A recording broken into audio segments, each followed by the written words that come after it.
Good afternoon. I am John Karp, the 2020-2021 Chairman for the Texas Business Hall of Fame.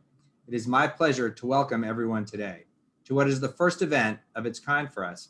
I think we've all found ourselves saying, this is the first several times throughout this past year.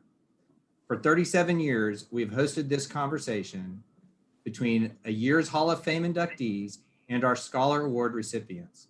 The luncheon has been one of my favorite events to attend.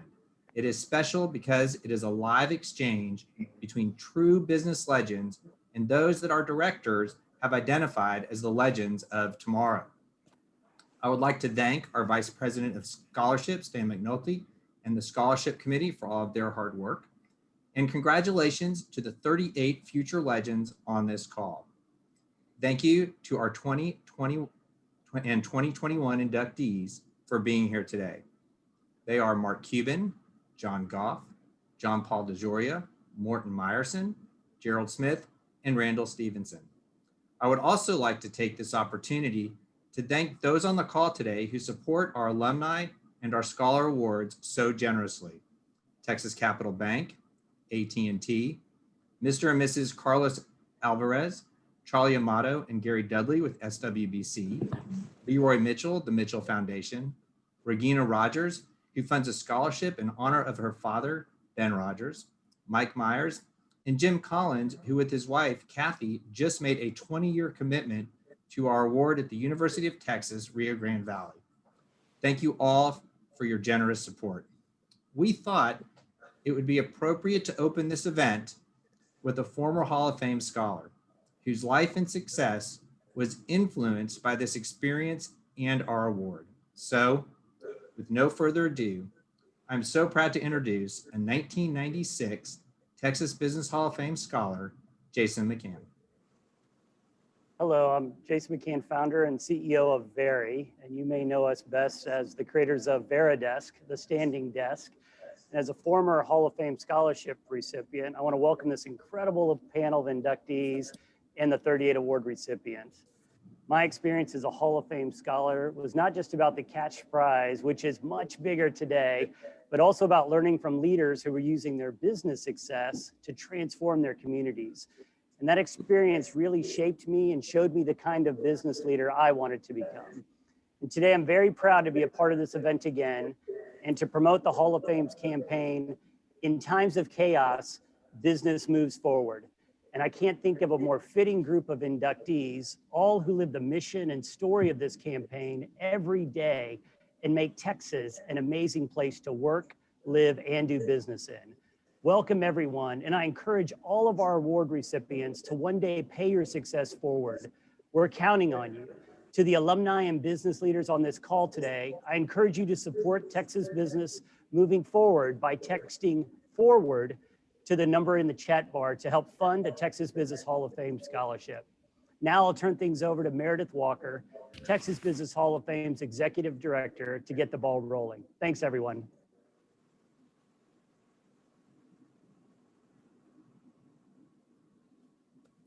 Meredith, you're muted.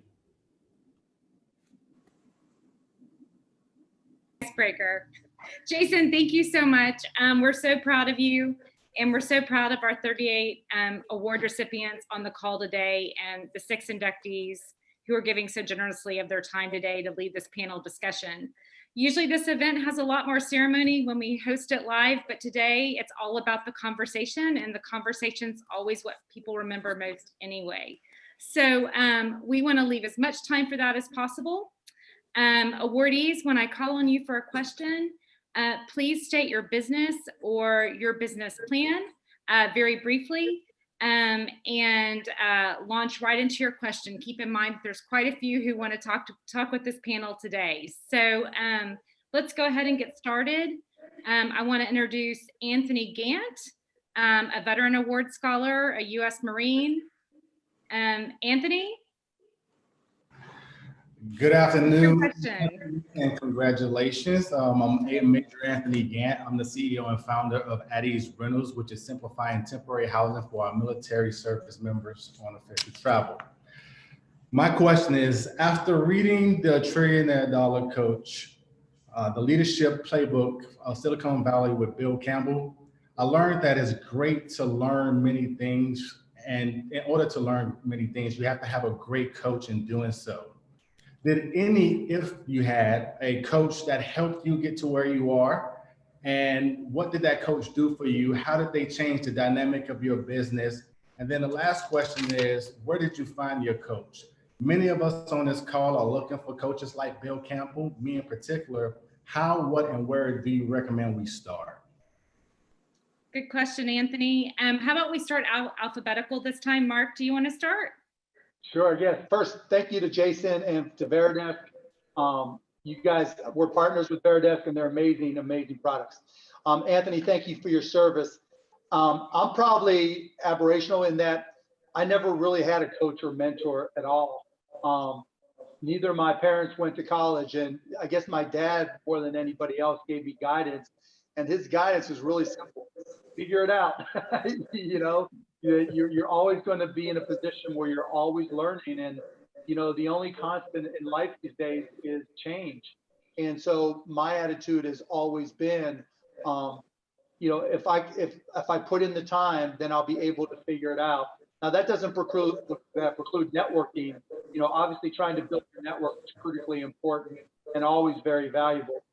And that's just me. There's been a lot of circumstances where I've mentored people, and in terms of, you know, reaching out and finding people, you just have to build your network and develop relationships, and, you know, connect to people that you think you're a good match with, not only from their capabilities, but also personality wise and communication skills wise, because there may be somebody with the right skill set that you want to learn from, but you don't really have that connection, and because you got to be willing and wanting to spend time with them. So, you know, you really have to make the choice that really fits you, network, and find the person that's going to be beneficial to you. JP, did you want to comment on that? Yes, like Mark, I have never had a consultant or a tutor, and I wish that I did. But what I would share with you is an experience that was like a mentor and a tutor and a consultant. And that was selling encyclopedias door to door in my early 20s. Did it for about 3.5 years, commission only. And here's the big deal I learned there. Be prepared. And if you are prepared, for a lot of rejection. Because if you're prepared for a lot of rejection, it's not going to hurt you. That's one of the things that really hurts new entrepreneurs or growing businesses, is people say, no, we don't like what you have. You should be doing it differently. And that's rejection. You're going to get it. If you know you're going to get it, you don't get you down. So I might make the suggestion that I did during books, selling books door to door. If you knock on 100 doors and they're all slammed in your face, you must be just as enthusiastic on door number 101 as you were on those first 100. And that is one of the best examples I could give you of how to give ahead and mentoring. And at the same time, remember this, never go into the selling business. Go into the reorder business, where your product or your service is so good, people want to reorder it or tell somebody else about it. And that's a couple of examples I could give you. Thanks, JP. Morton, I know that you're very into mentoring. That's a passion of yours. Would you like to comment on this? Yeah, I'll briefly comment on it. I love to mentor other people. It's a sport and a pleasure for me to share.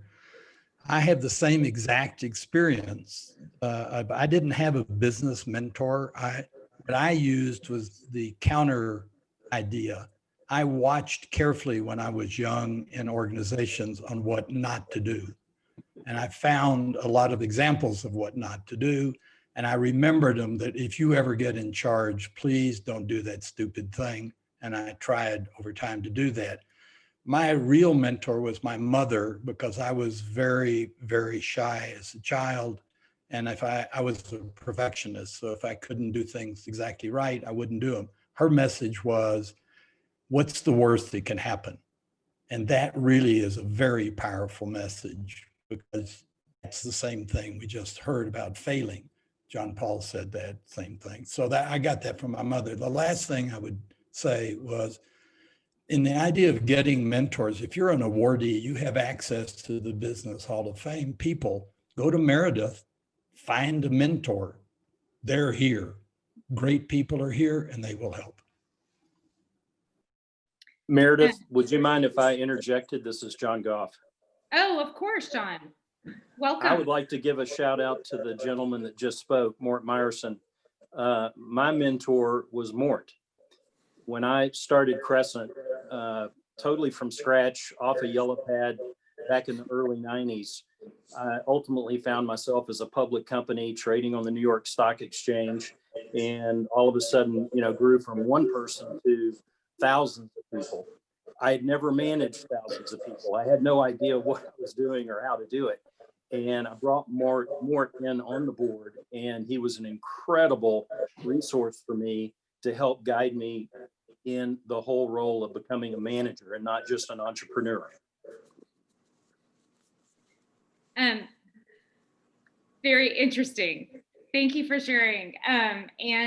Gerald, I know that you also are a very active mentor. I know you probably want to comment on this and probably have a very interesting perspective.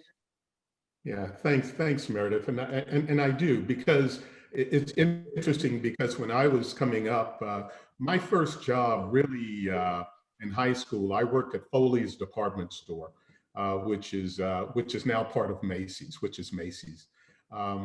and my first mentor didn't know he was a mentor to me.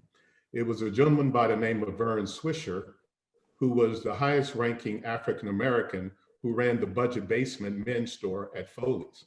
And I used to watch, I was 16 years old, but I watched Vern and I saw his acumen and how he worked with all the people, and I got to know him.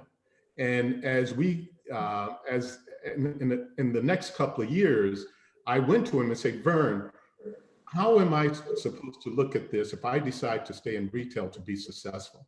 And then he really sat down with me and really provide me some really good guidance from that standpoint.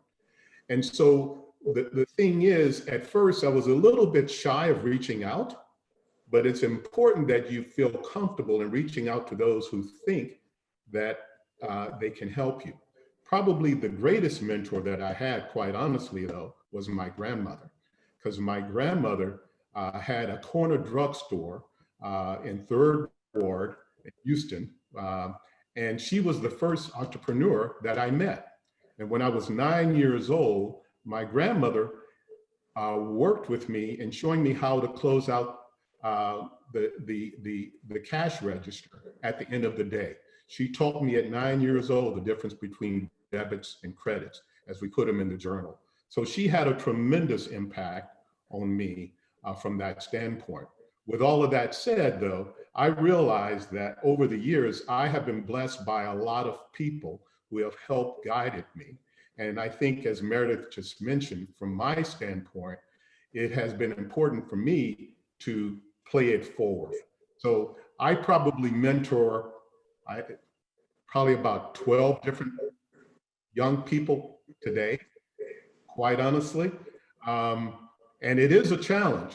But with that said, I think it's important that those of us who've had the opportunity to be successful, that we do play it forward. Thanks, Gerald. Randall, did you have a mentor? Would you like to comment on mentoring either within AT&T or your personal experience?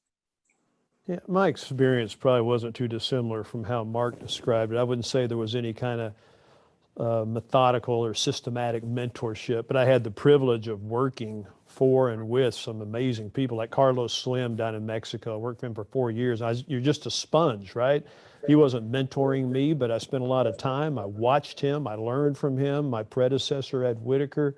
But you know, my view of this and what I have done over the last few years that I think is more beneficial than anything else is we all have an inclination to surround ourselves with people who look, think, act like we do. And I've been very disciplined, fortunate maybe, about surrounding myself with people who are very different than me. They come from different backgrounds. I have a technology advisory council, Mark Cuban. I've asked him, would you come sit on this council? Mark thinks a lot differently than I think. Twice a year, I ask Mark to come in and take on specific areas of our business and just give us your thoughts on it. And he comes in and beats us up. And it's just the ability to have people around you who are not impressed by you, who aren't afraid to tell you that your baby's ugly if your baby is ugly, and who just think very differently than you. Randall, I never called any of your babies ugly. But truly, I have found those kind of relationships to be the most important that I have as I have kind of grown up in business. Thanks, Randall. Anthony, thanks for your question. Thank you as well. I took a lot of notes. The next question is from Jairo Cruces. Jairo, are you on? I don't see you. Okay. Oh, here we go. Jairo, can you turn your video on? There you are. And are you on mute? Turn your mute off. There we go. Hey there. Jairo is our scholar out of Incarnate Word in San Antonio. He's the founder of a land use management company and a real estate company. He's our HEB scholar. So Jairo, I know you'll have a great question. Go for it. Oh, thank you. It's an honor to be part of this event. I mean, I'm very honored to be part of it. One of the questions is, I'm very overwhelmed right now with business. And one of the questions is, how do I prepare myself to establish good relationships now for the future, even throughout the pandemic? I've been very successful. It's been one of the best years for my small business. And I really want to continue to promote the land stewardship part from our business, and also try to incorporate real estate, which has also been inclined towards my expertise, and I'm still learning. Okay, so your question is about building relationships with Strategic partners. Customers or partners? Okay. Why don't we start with Randall this time? Well, building relationships is something that takes deliberate effort, and it takes a lot of time. And I'll go back to something I just said. The people that I have tried to surround myself with, in terms of not people who work for me, but people who I spend time with. I go fishing with them. I play golf with them. I travel with them. I set up dinners and have them come into town. And you just have to invest a lot of time with people to develop relationships. Getting to that point, I think is important. I'll go back to it. Mark made fun of it. He said, people who will tell you that your baby is ugly. But you need to develop relationships with people who will be candid with you and will be honest with you and will help you. And I just think it's really important to commit to investing time. It has to be deliberate. It has to be thoughtful. You have to focus on it. And you got to work it. Great. Thanks, Randall. Gerald, we're just going to move in reverse order this time. Do you want to take this one? Okay, good question. I'd like to give you, well, first of all, I think I agree 100% with what Randall just said. In a lot of the businesses, and especially the business, Gerald, that you're in, relationships do matter, right? And I mean, that's the key component of how you go about building your business. I'll give you one example of something that I did when I was starting my business 30 years ago. We managed money for institutional investors. And I was trying to get a meeting with the chairman of the Austin Police Retirement Fund, a gentleman by the name of Kendall Thomas. He was a former chief of police. I could not get a 30-minute meeting with him when I called. One of his trustees told me, though, as I talked, said that, do you play golf? And I said, no, I don't. He said, well, if you want to get a meeting with Kendall, you better learn how to play golf, and invite him to play a round of golf. So I said, well, I can't get a 30-minute meeting with him, but it's going to take me 4 hours he'll agree to that. Well, guess what? I ended up inviting him to a round of golf at Barton Creek Country Club. Now, I had never played golf before, true story. I got him on the phone. He said, yes, what day? I mean, it wasn't like, well, let me see if I can do it. It was like, what day works for you? And I made a date 2 weeks out. I went to Herman Park here in Houston, told the pro there, listen, I got a meeting with the chairman of this, pension fund, and I don't know how to play golf. And he laughed. And for 2 weeks, I hit a 7-iron and I did some putting. So when I got to Barton Creek, I told Kendall, I said, Kendall, this is the only way that I could get a meeting with you, is to invite you to a round of golf. He laughed. I probably shot 150, who knows, but I only used a 7-iron and a putter. But after that round of golf, which probably lasted 5.5 hours because I had never played before, I had never been on a golf course before. I knew everything about Kendall. I knew about his family. I knew what he liked. I knew what he liked to eat, the things that were important to him. And guess what? I got the business.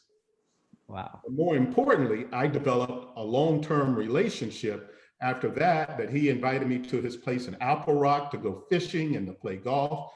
And I finally learned how to play golf, by the way. But it was just that persistence in finding out what was important to him in order to build this relationship. Hopefully that gives you some aspect of the things you have to do in order to build these type of relationships. Mort? All right, I'm going to be very brief, so take quick notes. First, I love the first two comments, so I support that strongly. My comment is this. I did an internal study once about investments that our family has made. Every great investment that we have made came from a reference from a relationship. I didn't investigate anything. Somebody called and said, why don't you talk to somebody? Like somebody called and said, why don't you talk to Mark Cuban?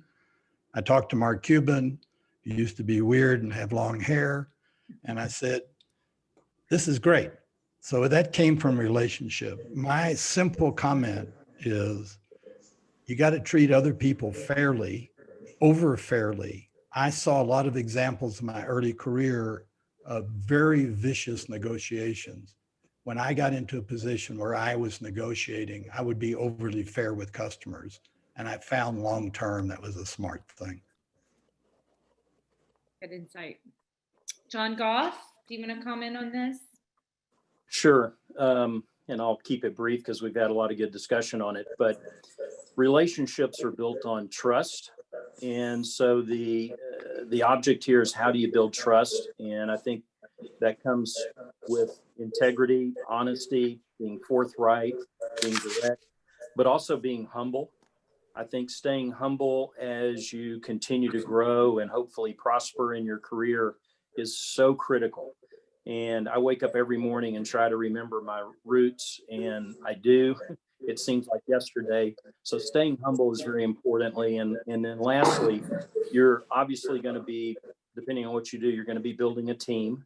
And as you build that team, you have to make sure that those team members have those same type characteristics, because that will reflect on you as the leader. Thanks, John. And I'm getting some comments that we're getting a lot of feedback from the panel. So when you're not talking, please be sure to mute your microphone because we're getting some bounce back, I guess. That's our feedback from our audience. So John Paul, I know you're all about relationships. Yep, here we go. Yep. First of all, I think what the gentleman just said about being humble is so important. Nobody wants to talk to someone that's not humble. You get turned off rather quickly. I would say ideally is prepare for it first. You can talk to somebody, but unless you say something right, you're liable to turn them off. So I would like to make a suggestion. This book was written maybe 75, 80 years ago. It's the best book I've ever read about people. It's called How to Win Friends and Influence People by Dale Carnegie. Read that book. I give it out to more people. It's how to talk to people. Another thing also, when you go after to talk to the number one man, many, many times we're not as successful as the previous gentleman mentioned. We're not quite successful. It's tough to get to him. Go to the second man. Go to number two. Hardly anyone ever goes to number two. And whoever number two is, he probably has most of the knowledge as number one anyways. Plus, it's a step to get there on the way. very, very important is if you do secure those meetings, when the meeting is done, write a letter pointing out to the person things that are relevant, things that made sense during it, and thank him for it and tell him how you're going to use it. Very, very important.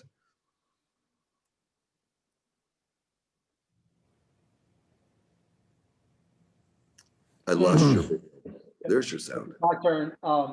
Just to We're echo, having problems with sound. I'm sorry. Jairo, thank you so much for your question. I want to go ahead and move on to our next question. Samantha Snaps. She's one of our veteran award recipients. She's the co-founder of RE3D. Samantha, hi. Hey, y'all. Thank you so much for this opportunity and congratulations on your award. And Mark, I don't know how you got my last name right, but it was a super honor. I almost fell off the couch when I heard it. Yeah, so for context, I make large, affordable industrial 3D printers. They start at the size of a toilet and go as big as your budget. And they can print from the rope-like material we call filament or pellets or regrind, which allows you to print from garbage and non-garbage. I also have the honor on the weekends of serving in the Air National Guard. And due to my parallel careers coming from Detroit and being a first-gen college student myself, it's taken me a while to get to the point to develop in my military career as well as to scale our startup globally. And I'm learning that there are a lot of resources out there to build relationships and especially now post-COVID. And for context, I'm 39. So for those of us on the call that are maybe early career or mid-career professionals who recognize the value as a CEO from a business development standpoint and wanting to scale, I'm wondering if you can give specific examples or recommendations on networks that you think we might want to prioritize more than others. So, I know a lot of veterans use their GI Bill to get a master's at Harvard, and I looked at PhD programs. There's the Ashoka Fellows. I've heard about this thing called Aspen and different groups associated with that. Obviously, there's the Texas Business Hall of Fame, which is a real honor. I'd never heard of that before. Singularity University and efforts with the Department of State and Fulbright or Rhodes Scholars or with the UN. So I'm just wondering if you can vector us. You can't do everything, but what networks have you found are really helpful to convene with other servant leaders to grow your business and also your moonshot? Mort, do you want to start off this round? I don't think so, because I'm not a person that has used networks. I'm not very skilled at that. Of all the groups that was mentioned, Ashoka is the most powerful. I'll say that. Thank you, sir. Mark? like Mort, I'm not a big group joiner, but I try to go where my customers are and to see where they belong. And that's usually an indication that they're learning something and there's an opportunity not only for me to network, but to learn, because that's typically my goal. How can I learn as much as I possibly can within an industry? And then part two to that, I looked at, as I learn more about each industry, I look to see where the best performers are that may not be a CEO, but may be the people the CEO depend on. It was mentioned, go to the number two, but there's always, the person that is a real driving force behind an organization that may not even be in management. And I try to see what organizations they belong to. It may be technical, it may be sales, it may, whatever it may, management, whatever it may be. Because, while there's a lot of big name organizations that have a lot of big names associated with them, that's typically not where the grinders are. That's typically not where the people that can enable a moonshot are. And that, I try to look, kind of what Randall said, you want to find people who are not like you, that complement your skill set or have capabilities that can educate you, and particularly for moonshots. You don't want to go where the CEOs are. You want to go where the crazy people are within or around your industry, because those are the people that are going to have the ideas that turn into the most amazing companies. Of the panelists who haven't spoken, does anyone want to speak up on this topic? JP here. I'd like to throw one in there if I could. I'm not a big group joiner either. However, I speak to a lot of groups in and around Austin and different parts of the United States. So my suggestion would be is in your own town, call your local newspaper, because they go through the local newspaper in many cases, and ask them, who are the groups that you know of that are in this particular area or cover this particular thing? If you want to join them, call them first and get their newsletter. Get a couple of newsletters. They'll send them to you, and you'll get an idea of the people that are forerunners and what they say and how they say it, to give you an idea of this possibly maybe the type of group that you may want to be a member of. That's very, very possible. And those publications are very important because it gives you an idea of the best of the best, what they try and say, what they try and can convey to you. And then once you find people there, don't be aggressive. Be in a very gentle way. Introduce yourself. How are you doing? Like to say hello. Do it very gently. Do it very humbly. Then they'll want to talk to you. Thanks. Hey, Meredith, Mhm. I'll share one thing. I'm like these other gentlemen. I don't get into a lot of groups other than, trade industry associations, but there's one organization I was asked to join. I'm not even going to give you the name because it's somewhat covert, but it's CEOs of 25 companies, and it's one company from each major sector of the United States economy. And this group gets together 2 times a year for a day and a half. And you bring your partner or your spouse, and everybody is required at every meeting, every CEO, and if I were to go through the list of names, you would know most of these. You're required to make a presentation in front of your peers. These are big, large cap CEOs, and you're allowed to speak for 12 minutes, and then you stand for 7 minutes of this group to basically tell you where they think you're wrong. And what you present is some big business issue, personnel issue, succession planning issue. And you say, here is how I'm processing, here's how I'm thinking, here's what I'm doing. And then standing for 7 minutes to let them beat you up. It is one of the most humbling things I do. And it's actually one of the most energizing things I do. We do it twice a year. It lasts a day and a half, takes very little time. I have, over the last 11 years, gotten more out of that day and a half than just about anything else I do. I'm talking to my successor, the CEO of AT&T, and telling him, don't get yourself involved in a bunch of junk. It can waste your time. This, I highly recommend that you come into it. And so just anything you can find like that. You keep hearing a theme with me that I want people who are going to push back on me and challenge me. And I think it's really important you find venues and networks where that happens. John or Gerald, do you guys want to chime in here? I'll say that there's a common theme developing, which is interesting, in that it doesn't appear that any of us were big consumers of, typical kind of trade organizations or organizations that all our competitors joined. I was the same way. I purposely stayed out of those. I tried it for a while, and what I found was I was kind of eating my own cooking. I was just hearing everything from that I either already knew. There wasn't a lot of original thought, and it was more of a fraternity than it was a meaningful experience. So what I found is talking to people outside of my industry who were thought leaders would really cause me to think and rethink what I was doing. I'm very big on independent thought and perhaps, creating a path that hasn't been walked down quite as much. So I tend to not follow the herd. Never did. I tended to go a direction that everyone else wasn't going. I'll just add quickly, and I hate to say it, but it sounds like it's pretty unanimous.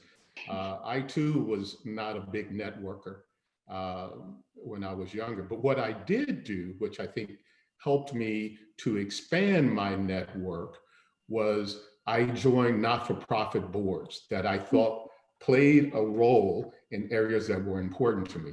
For instance, one of the first boards I served on was United Way here in Texas, in Houston. And what I found, though, is that within that board, there were a lot of CEOs. I was a young entrepreneur, but there were a lot of CEOs that I was able to build personal relationships with that had nothing to do with my business, But those are the type of people who, once you develop, again, these personal relationships, it ends up being something that you can leverage in a way that creates, value, if you will. And so that, to me, in other words, you have to give in order to receive. And so my giving and serving was a way that I also ended up benefiting from in developing a network, wasn't trying, but with key people who were really important as I moved forward. Thanks, Gerald, and thanks, Samantha, and congratulations. Samantha's company was just honored by the Consumer Technology Association as Company of the Year. So congrats to you. We're super proud of you. Thank you all. This is really helpful. Let's move to the next question. Daniel Gamboa, he is a scholar of ours from the Acton School of Business. Daniel, are you here? I am. Hi. What's your question? Thank you, Meredith. Yes, so name is Daniel Gamboa. I'm currently selling an energy company and then transitioning into the software world, building a feedback-based learning platform. So thank you guys for taking the time, and I really appreciate your wisdom today. My question for you guys today is, what is the most important business inflection point or paradigm shift that each of you is tracking right now? Who wants to start with this? Start on this one. Cuban, I'll learn something. Mark, go for it. Appreciate that. I guess just in terms of technology, it depends on what business you're going to be in the software business, but what element of the software business that you're going to be in. The most important thing that I'm tracking is artificial intelligence. And the challenge with artificial intelligence is that it means different things to different people depending on the business you're in.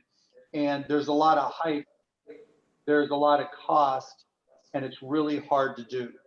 So one of the challenges, particularly with a startup, and I see it all the time with potential investment, is people will connect with somebody that came from a big name university that has a PhD and something related to artificial intelligence, and then get all hyped up that they think this is going to be just the best thing ever and they have some advanced capability with AI. When in reality, AI is hard. It is really, really hard to do. It's really expensive to do. And so while you need to be up to speed in what's happening, I've taken tutorials on neural networks, on machine learning, and taking online classes, the videos, the whole 9 yards. You have to get up to speed because AI is going to be so entrenched in what happens in software that if you're not really capable and fully understanding it, it's going to be very hard for you to discern what's real and what's not. And so that's kind of the inflection point we're looking at in business, but it's really hard to tell what's real and what's not. This is JP, and I can answer that question, at least in my own experience. I went through Paul Mitchell Hair Care, built a large company, started Patron Tequila, built another large company. Now I'm in several others. Let me take in one in particular that I don't even know the nomenclature in yet. And that is when you go to a new industry, the first thing I do, and I'm still learning it, because now I'm with Rocket Wi-Fi and Rocket phones, totally different in the technology field. First thing I did was learn the words. Every different industry has different words and different meanings. Learn the words, learn what they mean, learn how it applies, and then go ahead and get a hold of one of the technicians. You can do that, have them sit with you and go through what they do and what words they use as what they go through. A great example is Winston Churchill. He started at a very low position with the British military, very low position, but he understood through people around him how his little spot fit into the entire conglomerate of the military movement of Great England during, of course, the transition in World War II. In words, he learned it all and what they did around him. So once you learn the language, learn one particular spot and what the other languages around it do, what those other people do. Now gives you a chance to be able to converse with them properly. Also, when I went into like rocket Wi-Fi and phones, I learned, first of all, what's the end result? Then I went directly to the people that experienced the end result and asked them what it was that they needed. So I had the words at one end, what the goal would be at the other end, and then I kind of tried to fill in. Hope that's helpful. Mort or John or Randall? No? I'm glad to speak on technology. It might not surprise you to know that 5G is what I'm probably most intrigued by right now. We're investing a lot of money to try to get ahead of it. We've spent a lot of time talking to Mark about this and how AI and quantum compute and so forth are going to be enabled by these new networks. And, you know, you'll exit this year with every one of us having in our pocket 1 to 200 meg type computing devices in your pocket. And it is headed over the next 4 or 5 years to full gigabit type speeds. And that's going to enable a whole different level of innovation and industries. And so everything from whether it's autonomous driving, what it does to the healthcare profession, what it does to manufacturing, there will not be a single industry significantly unimpacted by this type of bandwidth being ubiquitously deployed around the globe. And so I think that's one that anybody who has a mind towards technology and business ought to be attuned to. Obviously, Mark's issue with AI, he's one of the best thinkers on AI that I know, and quantum compute. These all kind of go together, and each of them are somewhat interdependent upon each other, but they are game changers. Meredith, I'll add one other thing. There's a profound change happening in the country that's going to impact a lot of different industries and a lot of different businesses. And it's something in my real estate investments that I follow very carefully. And that's the migration of people and companies. It's profound to the extent that it's happening today like never before. So if you look out over the next 5 years, just the next 5 years, we're going to also add population in the US that's the equivalent of the 3 largest cities of the US. So New York City, Chicago, LA, we're going to add that many people into the US on top of what we have today. So the question is, where are all these people going to be, and what are all the resources that are going to have to be applied to accommodate and service these people?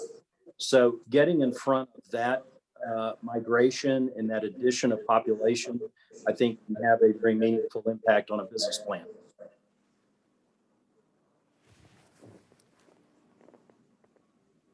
Interesting. That mute button again. Does anyone else want to comment on this question?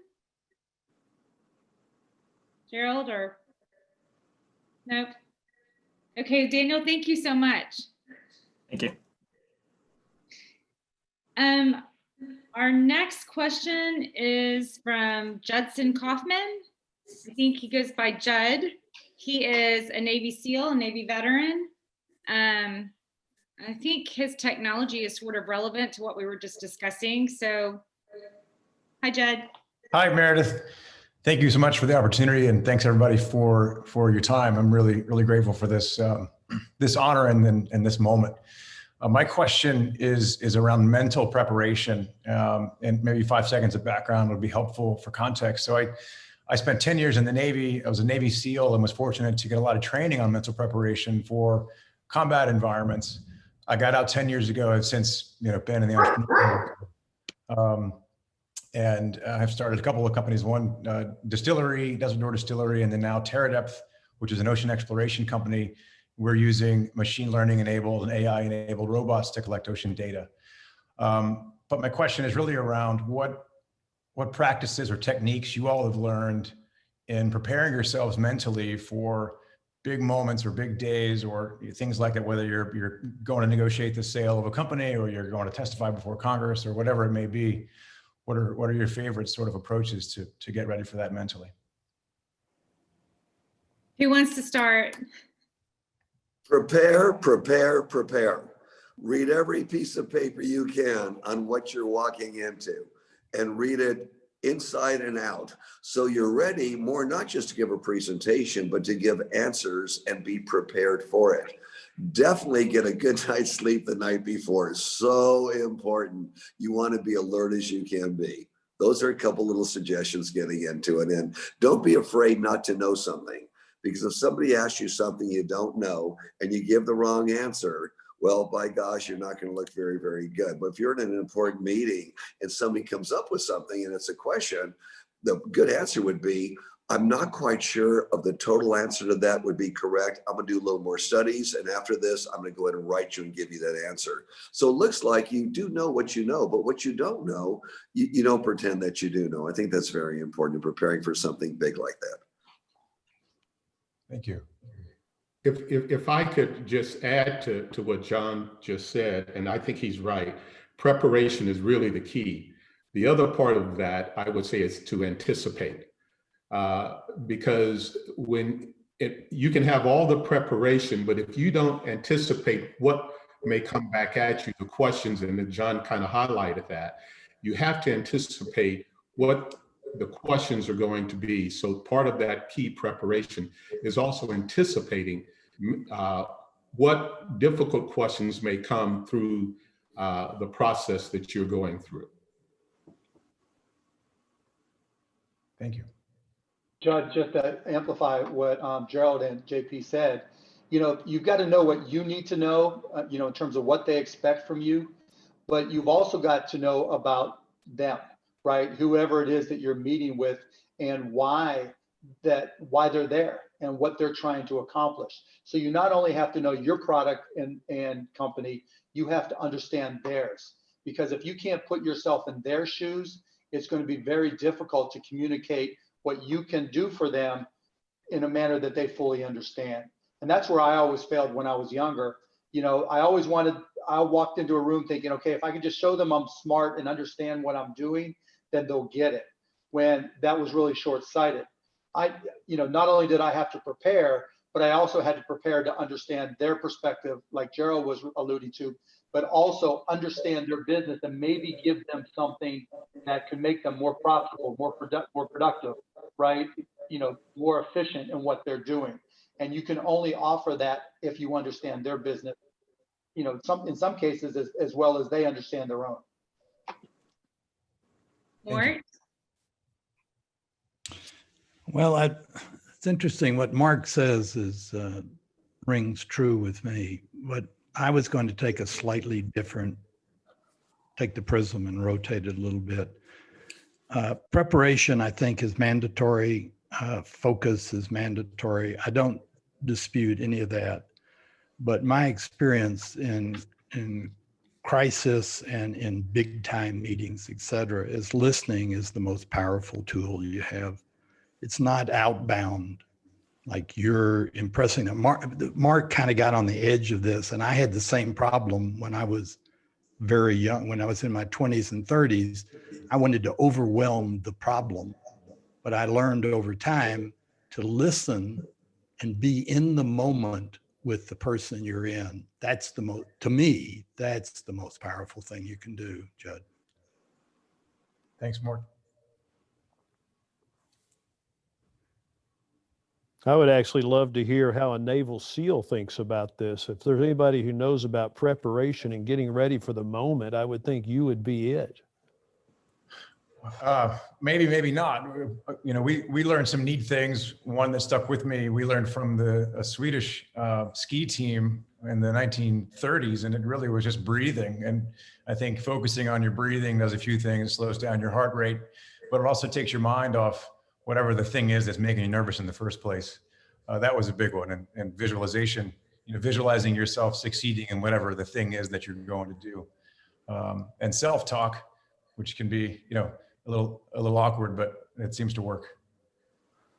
Morton and Mark both made a comment that really rings true with me, and they came at it two different ways. But if I were to phrase it in my own language, when you're in the moment and you're in a big meeting or you're being challenged or whatnot, and you get asked a question, don't answer the question. First, ask yourself, what are they really trying to get at? What are they trying to understand? What is the motivation for their question? And Mark talks about understanding the customer and so forth. They're going to come at it from a perspective that you just need to get underneath the question before you start just babbling and answering a question. And I think that's really, really important, just to slow down the game, listen to the question, listen very carefully, and then try to understand what is the motivation for the question before you answer.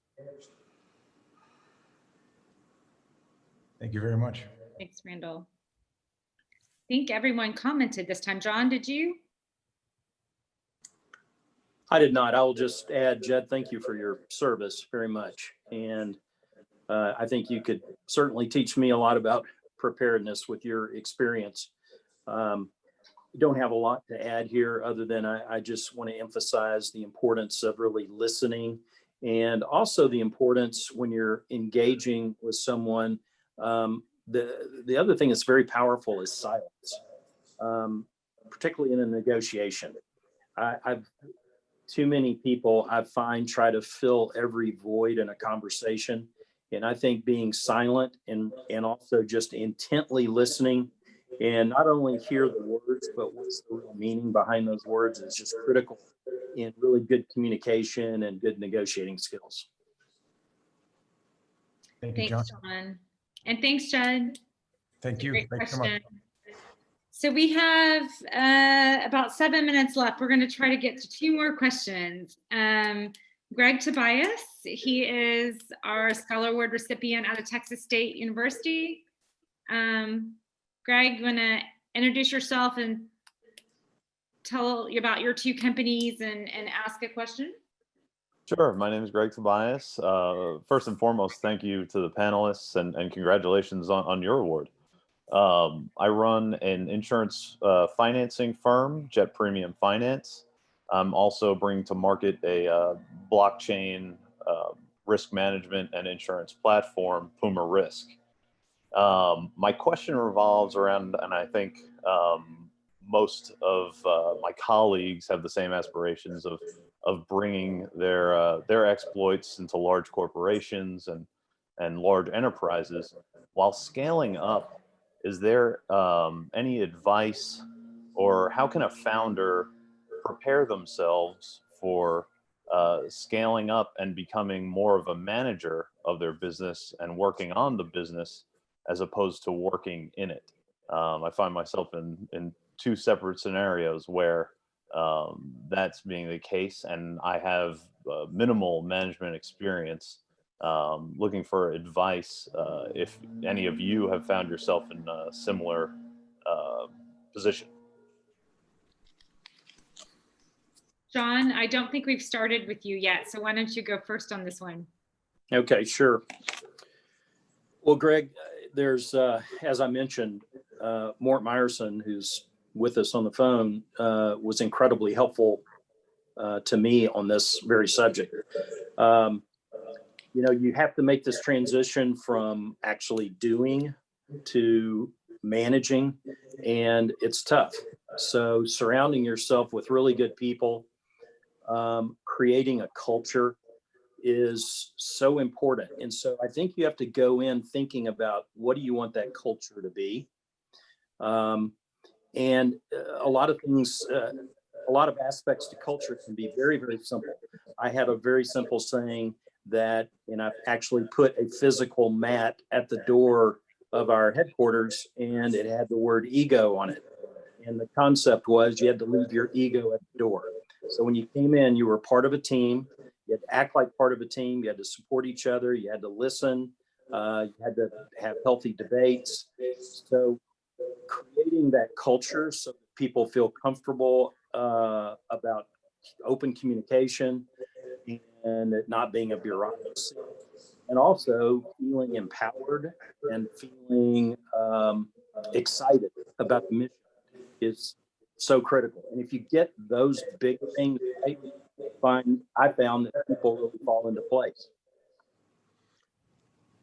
I can take this one also here. When I started Paul Mitchell, We were hoping to be a few $1 million a year company and make $250,000 each, and we'd be really, really great.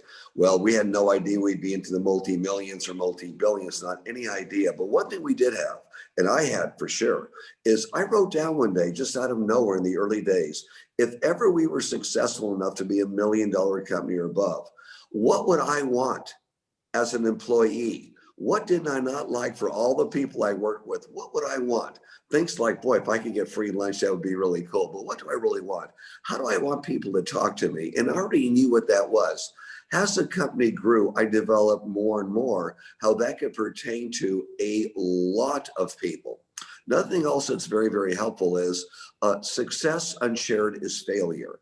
And as you grow your company or even start a company, align yourselves with some giving organizations. Go show up for volunteer work. You'll be amazed at who you're working next to. Could be the CEO of a major company or just someone you'd be interested in, and ask them various questions. Another great thing to do too is if you really want to know and growth and you're stuck and you don't have a good consultant or a good mentor and you can't get to the number one guy, go to someone that just retired. You have many good corporations, organizations that were built, and the guy just retired. When they retire, sometimes they don't have a lot of things to do. They'd be very, very helpful in sitting down and talking to you. But I think the biggest thing is your own mind. As you're growing, how would you like to be treated? How would you like to be chastised if you did something wrong? What is it that you would do? These are some things I do in my lectures, but they seem to be very, very helpful. Now, does this work in your growth? John Paul Mitchell Systems is 40 years old. We're in 105 countries. My entire turnover for the world in 40 years is less than 200 people, less than 200 people, which is quite astounding. But we treat people the way we wanted to be treated. We thought about it in the beginning and continued to grow with that as time went on and never let loose of that. Remember, the person that's talking to you is like the customer is always right. Whether they're right or wrong, they're always right. You have to appreciate what they say, acknowledge them, and then go on to a different thought. Gerald, do you want to comment on this one? You're on mute. Yeah, sure. Thanks. Hey, Greg, first of all, can I ask you a question? Absolutely. In the two companies that you currently run, do you own 100% of those companies? I own 100% of the insurance financing firm and a minority ownership in the risk mitigation platform. Okay, I'll tell you why I asked the question. First of all, when I started my company 30 years ago, I had the capital that I needed, if you will, to start my business. But what I realized, though, is that in starting a new business, what I needed was, what's the right word I'm looking for, is I needed people who had wisdom that I did not bring to the table in starting a new business. So I ended up selling 30% interest of my company to 3 outside investors who became advisors. Because I wanted them to have not only just to advise me, but I wanted them to have a vested interest in the business to help it grow. Because what I realized is that when you're starting a new business, you may not have all of the insight, and having some gray hair, if you will, which I didn't have back then. I actually had hair, was important and really added a lot of value because those advisors actually became mentors. They had run big companies. One was an entrepreneur, but who had been very, very successful. One was a former chairman and CEO of a trans energy company. And so the advice that they gave me from the beginning, and for instance, helping to build the right culture. And someone, I think John mentioned that early on, culture, and making sure you understand what that means and how you want it to flow through the entire company. So having advisors, to me, was a very big aspect. And I wanted those advisors, again, to have not only just to do it because I asked them to do it, but have a vested interest. And that's why they ended up acquiring 30% of the company. And by the way, they did quite well when I bought them out. Thanks, Gerald. Now, this is, I guess, our last question because we're about out of time. So I was hoping the panelists who haven't commented could all chime in on this final question before we close the session down. So The current question is the final question? yes. Well, we Right. promised to end promptly at 1. Okay. All right, Yeah. so I'll make a quick comment. I think some great advice has come out during this particular question, but if it were me on the other side, I would suggest that you take the recording of this session, listen to what John Goff had to say, and listen very carefully, because ego gets in the way, power gets in the way of success. And to me, I once ran a part of the company that went from 5 people who reported to me to 1,500 people in 2 years. And I just surviving was a win. But what I learned in that was the following mantra, which I used the rest of my career: select the right people to run parts of the business. And I'm talking about not the smartest, but the best people all around. Come up with an environment that is not toxic, but is positive, and then get out of the way. And I guess I'm back. Yeah. Just real quick, I agree with what everybody said on culture. And what I've always tried to do is explain my vision and not ask so much what's in it for me if I attain that vision, but what's in it for our employees. Because once you can align your vision as the CEO or entrepreneur with the goals of your employees, and they see an opportunity to reach their personal goals while helping the company reach theirs, that's always a grand slam. And that's when people are excited to come to work. That's when you're excited to have those people around you, and they help grow your company. They really want you to succeed, and that's when the magic happens. Another magical thing is keep in front of you at all times. Hire people that are sharper than you are. I know after 9 years, I was trying to run everything or the major head of every division of my company. And I learned that, hey, I don't know that much. Are you kidding? It's a whole new avenue we're going into. So I hired Luke Jacobellis after 9 years. Luke, by the way, is our president CEO. He knew more about logistics, more about warehousing and controls than I would ever know. And really, all of a sudden, the company started jumping and he added to it. Did the same thing with Patron. We made Ed Brown the president. He knew more about it than any of us knew in the industry, and we let him run with it. And by gosh, he ran extremely well. Hire people that are sharper than you are and let them go with it. And then have, if you can, weekly meetings in the beginning, later monthly meetings. So everyone tells everybody else what they're doing and how they're doing it. Randall? There's not much you can contribute to. There's been a lot of wisdom on this question laid out. What JP just said, I have a philosophy. If I'm talking to somebody about working for me, if they're not smarter than me, then I ask why I need them. And so my criterion is they better be smarter than me and have more domain or knowledge than I have to bring them in and work for us.